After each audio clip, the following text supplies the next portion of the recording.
Thank you to all the people who watched my previous videos on producing this watercolor wet on wet technique. I hope some of you got some good information from it. Now we're moving on. The next one that I'm going to do is this. What do we do? Right, first of all, we need to draw out the various components that are in it. This is a bit more difficult than the last one because it has objects that are kind of solid but need to be in perspective and also clear enough and in proportion to each other. So I've basically sketched out what we're going to do. Now, if you remember, or those of you who saw it in the first video, the figure of 8, I'll explain it again. If you imagine a flattened figure of 8 like this, with one side being smaller than the other, so you can see my pencil going around like in that shape, that will give you a three-dimensional grid, if you like, for putting a boat on. So when you've done this figure of 8, do it lightly, obviously, because you don't want the pencil to show up. You can drop down the front of the boat there. The back of the boat will come down this way, and then the top curve gives you this near point on the boat. We've got that. We need a horizon line to put in. Best to do it with a measuring, otherwise you end up on a slope and all sorts of problems.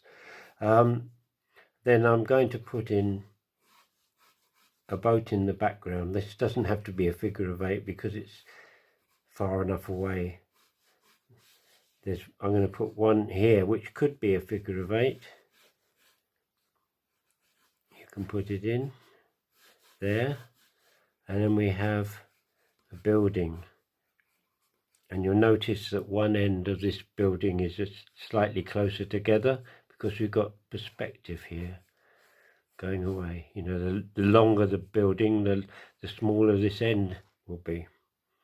Okay, and then we'll put in a couple of other boats, and I've also put in a couple of balloons. It's a bit overkill really on the painting, but basically what you want is a circle, nice circle, and then drop down a cone, and you can put the basket on the bottom. So all these things are just shapes, you know, just treat them as shapes. The reason I put these in is because it's a good technique to show dark to light shading. Okay, so we've got all of that. Now we need to paint, which is the next step. So I'll find a brush that's suitable. Okay, here we go. I don't really edit my videos very much, to be honest. It's pain. Oops, dog hair. Another dog hair. Got 3 of them, all trying to bust their way into my art studio. I'm going to wet the sky. Now you could actually use rubber solution here to block out these areas to make sure they stay nice and white. I tend to find it a bit, I don't know, fiddly and gets in the way. Okay. I might have to pause this video in a minute to go and check because I'm forever putting stuff on, mostly dog food to cook or boil or whatever, and then forgetting totally about it because I get involved in what I'm doing here. When I go back, it's only because I suddenly smell smoke. So anyway, right, so I've put in a nice wet wash of clean water. Now I'm going to get some quite bright yellow. quite dramatic yellow. I'm going to put it all in everywhere in the sky except for the balloons. I also don't write a script. I find that too stifling as well. I prefer to just talk, mistakes and all, because it's far more natural. Okay? And I forgot what I've got to say if I try and write it down. Now this is orange. It's going in while everything is wet, very quickly. Just let it drift about. Don't overdo it, don't rub it into the ground. Just let it do its own thing. Okay, now we're going to put in some blue. You can do all this while it's wet. If you rub this blue in too much, of course you've got yellows underneath and you end up with green, which is probably not the colour you were hoping for in the sky. I'll find my other blue now. Where's it gone? Right, this is a stronger blue. Now these colours will fade, so although it looks really strong now, it won't be quite this strength. I'm going to shift everything out of the way a minute, and I'm going to let it run down. Gravity. Right. Just going to put a little bit more warmth in. You can't keep doing this. Don't worry about the fact that part of the balloons got covered up. Dab in a bit of warmth. Okay. And really you need to leave it now. You mustn't. I'm just going to prop this for a little bit longer. Sorry. Let it run. Let it run. Whoops. See what I mean about editing? You can even blow it.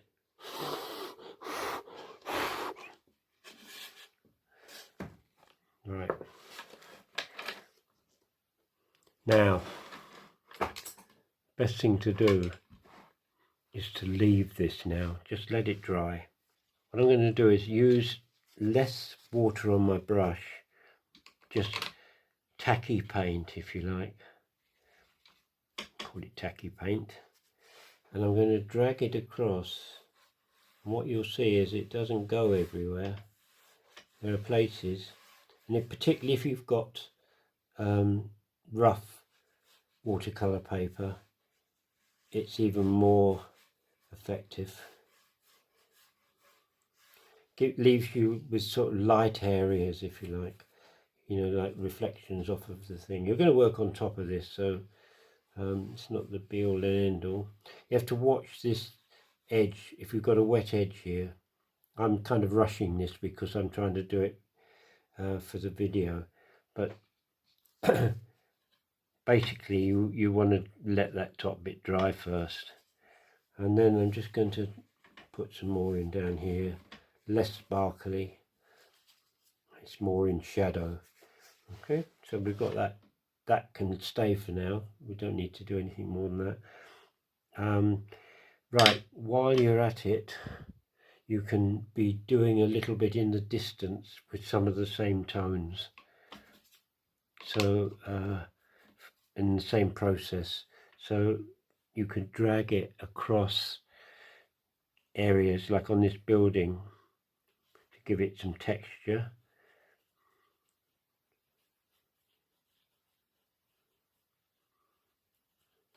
You can even blot, which will give you a nice effect.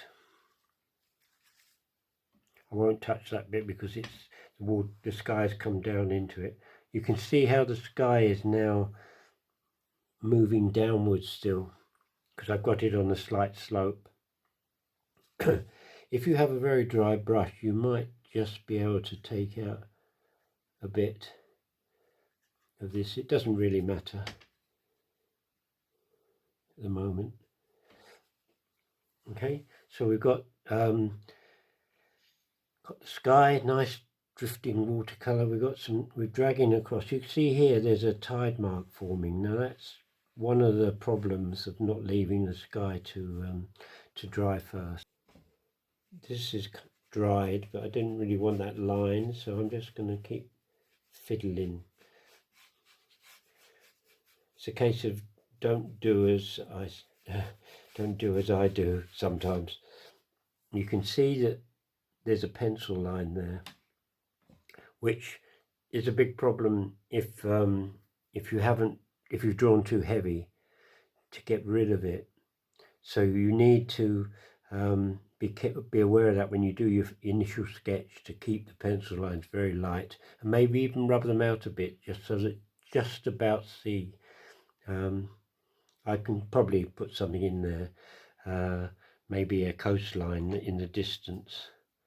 I won't do that now. But yeah, that's a problem. I've got a line there which is a mast, so that's not a problem. Okay, so we're going to leave it here till the next video, and then move on to sorting out some of these objects. But actually, no, what I will do while we're at it, let's do this ground. Okay, so we're going to do a wet on wet again. So we'll wet this, wet down here, all the way under the boat. Obviously you could do it with a bigger brush. I used to have a shaving brush which was ideal for this. I think the dogs nicked it and it's in the garden, or chewed up or something. So anyway, right, so what colours? Warm colours, sandy. So we're going to put some warm tone in all the way. Remember, it does fade. We're going to put some yellow in. This painting's got a lot more colour in it than the previous one. You can see that I'm not being careful, and that's okay at this stage in the painting. It's later on you need to tighten up. There needs to be some shadow under the boat, so I'm going to help that by putting in some now. Again, this is all going to fade back into the picture a bit.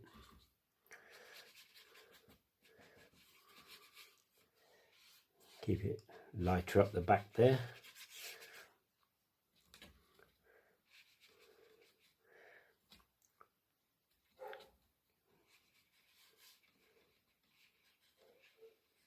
Okay. That's it. Okay. And we'll leave that to dry. Just dab it. Please hit the like or subscribe button if you will. It does help me. It doesn't involve you in anything. You don't get scammed or pestered. It's just to help my channel, really. There's a bit of texture. Right, that's it then. Okay, see you soon.